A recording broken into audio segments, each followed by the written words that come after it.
Harris Jayaraja கழட்டி விட்ட உதயநிதி. தயாரிப்பாளரா இருந்து எத்தனையோ பேர் நடிகரா ப்ரமோஷன் ஆகியிருக்காங்க. அவங்கள ஒரு சிலர் மட்டுமே நடிகரா கால் ஊனியிருக்காங்க. அவங்கள மிக முக்கியமானவர் உதயநிதி ஸ்டாலின். குருவி படத்தின் மூலம் பட தயாரிப்புக்கு வந்த உதயநிதி அதுக்கப்புறம் ஆதவன், ஏழாம் அறிவு உட்பட சில படங்களை தயாரிச்சாரு. அதுக்கப்புறம் ஒரு கல் ஒரு கண்ணாடி படத்தின் மூலம் கதாநாயகனா நடிக்க ஆரம்பிச்சாரு.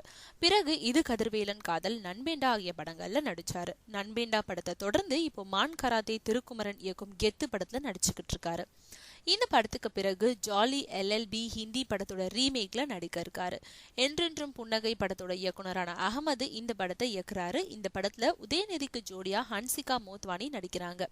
இவங்களோட பிரகாஷ் ராஜ், ராதா ரவி ஆகியோரும் நடிக்கிறாங்க. இந்த படத்துக்கு சந்தோஷ் நாராயணன் இசையமைக்கிறாரு.